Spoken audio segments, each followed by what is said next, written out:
I'd like to welcome you to Model Land. What a weird world it is. And the strange thing is that human beings have been playing with models forever. For example, go back even to the Greeks. They saw the sun coming up every day, but came up in a different place on the horizon. They didn't know the earth was tilted, so they had to come up with some model to explain that motion. They thought the earth was flat, so to solve that, they attached all these glass spheres to the sun and the moon and the stars, and the spheres were sort of rotating and spinning and working against each other, and they worked out a way to create these motions that they could see so that they could explain why the sun came up at a different place in the horizon through the seasons. Eudoxus had ended up with about 28 glass spheres, and then I think it was Calipus came along and he tuned that model and he added another 7. And that was 300 or 400 BC. And then a couple of hundred years AD, Ptolemy came up and said, we don't need glass spheres, we'll attach all these planets and things to bicycle wheels. And then if we want to get a little bit of motion going the other way, we'll put another little bicycle wheel on the rim of the big bicycle wheel, called an epicycle. And so he ended up with so many, main cycles and little epicycles. And by the time he came to the Middle Ages, I think there was 40 to 60 main bicycle wheels, another 40 to 60 little epicycles. They kept tuning the model. With regard to models, we really start to play with climate models when we start to play with weather. We know today, for example, that we can see the radar and we can tell whether, we can go out this afternoon whether it'll be raining or not because we can see the rain systems coming across.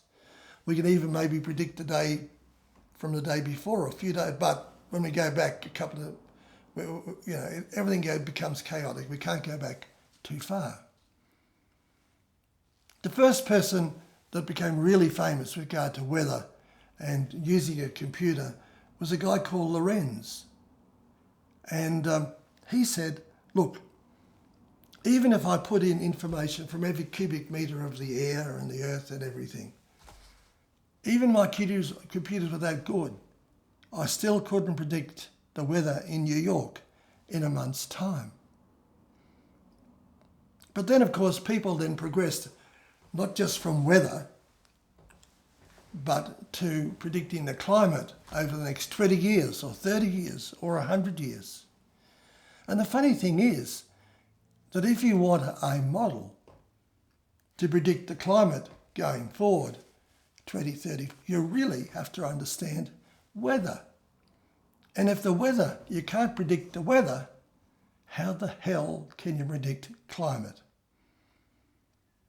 Now, the first guys who played with computers and climate in this sense was a Japanese called Manabe, and who was working with the atmosphere, and an American who was playing with the ocean called Kirk Bryan. And they married their two models together. They had an oceanic model and an atmospheric model.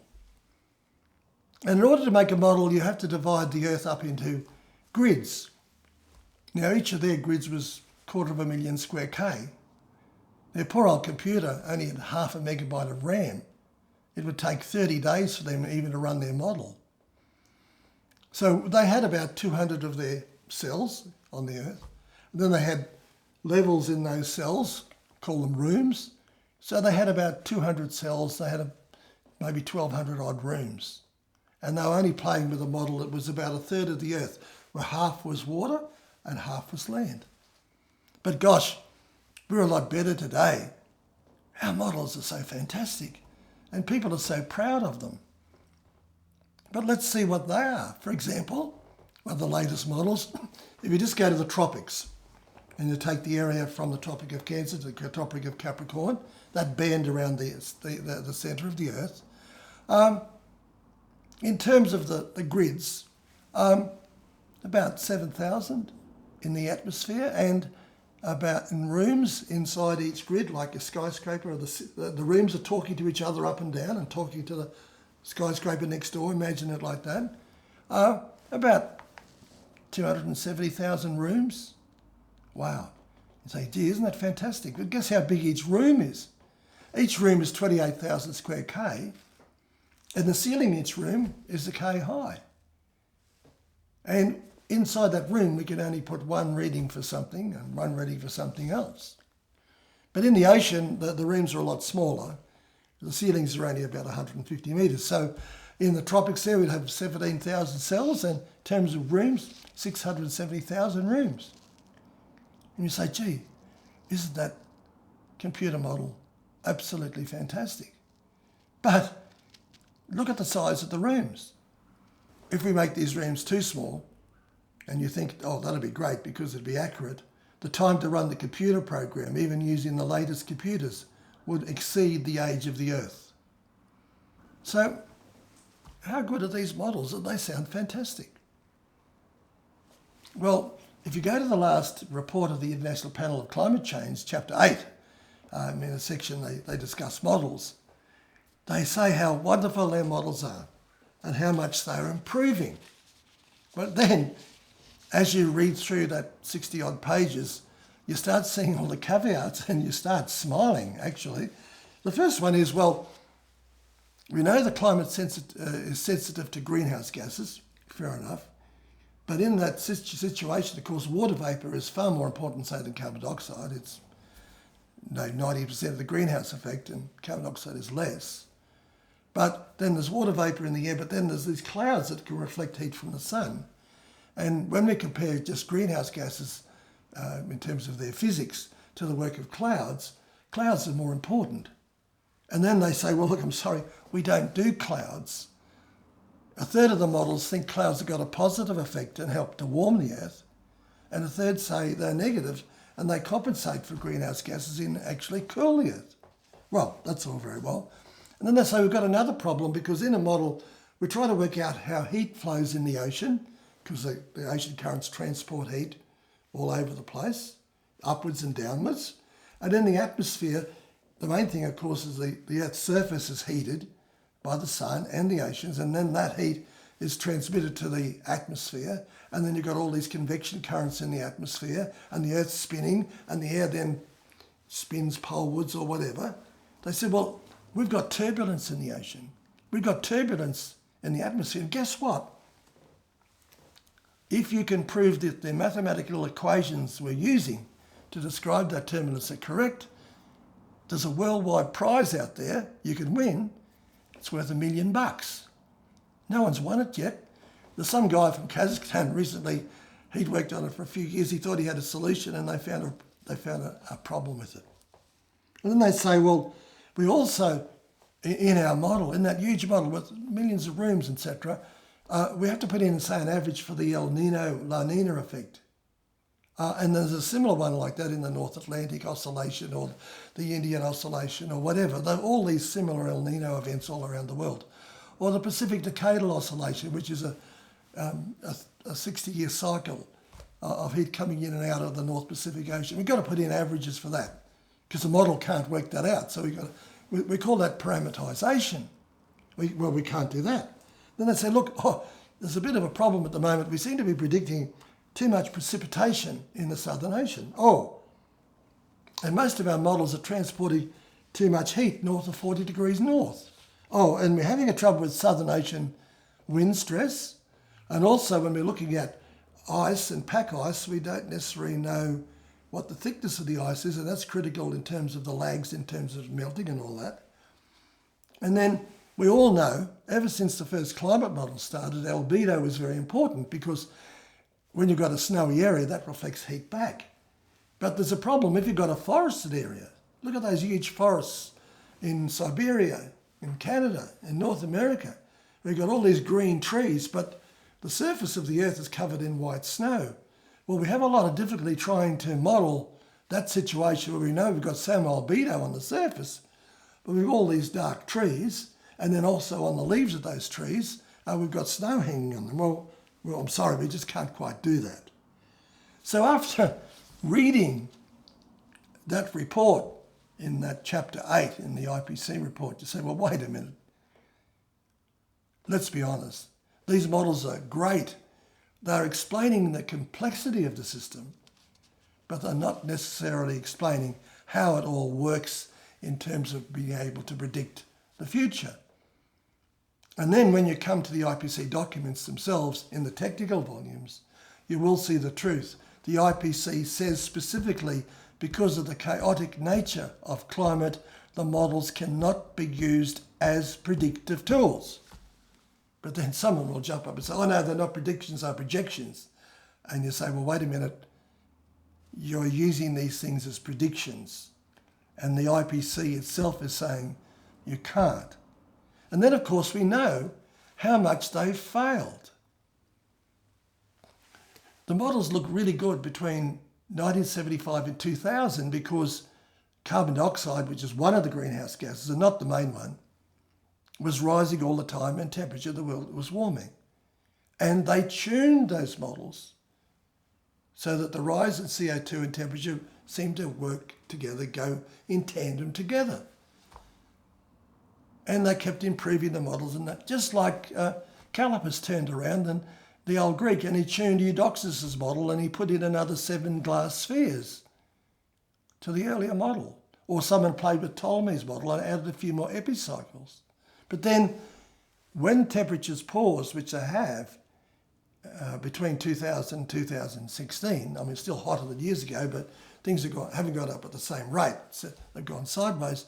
Then model land failed. And there are diagrams out there showing 90 models all going up just as in trend with 1975 to 2000. But they're all out.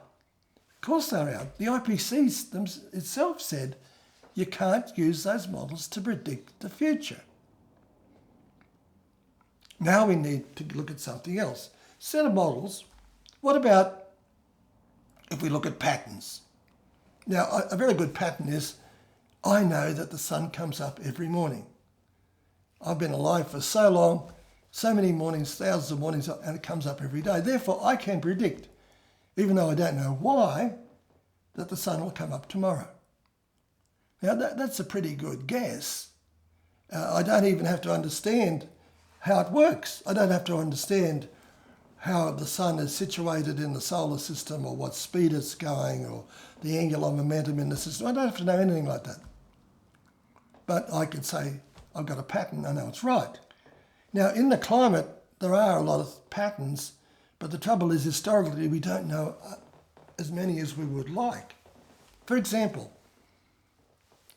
we know when there's been no sunspots on the sun, for some reason or other, it's a pretty cold snap. We had that between 1650 and 1700. We had another snap between 1795 and 1820. And at the moment, the last 3 solar cycles, the number of sunspots has been decreasing, and people are saying, hey, wait a minute, CO2 is not really... We know that there's been ice ages when CO2 has been 10 times today, so forget this rubbish that CO2 is controlling temperature. But we know that when the sunspots cease, we have a period of no sunspots, we can get a pretty cold period. So some people are saying, well, look, we could have a very cold period in the next 30 or 40 years, within the next couple of cycles. Each cycle is 11 to 13 years long. Well, sounds good, doesn't it? But the trouble is, it's not like the sun coming up every day where I know that pattern is absolutely fantastic. We don't have that many patterns. We don't have that great long historical record of sunspots. We can tie sunspots with weakness in the magnetic field and maybe with some isotopes in rocks, beryllium-10 and things like that I won't go into. But the patterns aren't good enough to give us an absolute prediction, but they're there. So then we have to ask ourselves, if some geek comes up with a model and says, I'm predicting a great warming in this century, my model says this, well, we know the models don't work anyhow, so don't take yourself too seriously, son. But we also know that even though I might say, no, look, I've got a pattern, and the patterns, I've got to be honest and say, listen, we don't have as much information as we would like about some of these patterns to be able to predict the future. But what we can say is that this obsession at the moment, that it's the hottest time in human history, for any any historical geologist. Any statements like that are just absolute rubbish. They just don't make sense. We know that 8,000 years the world was much warmer today. We know about the forests in Norway and Sweden. We know, even 1,000 years ago, how warm it was in Greenland, and they could bury their dead.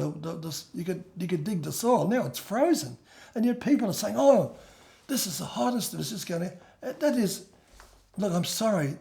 Let's have a reality check. That is absolutely false. So, all I can say is that the models are improving our knowledge of the system, but they're improving our knowledge of the complexity of the system. They're not helping us to make predictions. The system is still too complex for that. And we really have to be honest enough to say, look, some of these patterns that we can see are probably much more relevant than the models, even though we'd like to have a lot more. We know that there's been ice ages when CO2's been 10 times that of today. So don't say that CO2 is going to rule the climate in the next 50 or 60 years. We know that the effect of each greenhouse gas gets less and less and less all the time. There's a lot of stuff we don't know, but we've got to have a better sense of history and a better sense of patterns. So please, let's not take model land too seriously. Let's relax a little bit. All of the catastrophism that we see today, it's come out of model land. It's come out of all these computer geeks. And we know how much they failed. We know how much they predicted dams that would be empty, that are now full. We know they predicted that New York would be flooded by 2010, and there's been no change. We know they predicted that sea level is accelerating, when we know it's not. The only reason it seems to be accelerating is because there's a faulty satellite up there. The tide gauges don't say that. So when we go to sleep at night, one of the worlds we might like to go to in our dream is computer land. But please don't take computer land too seriously.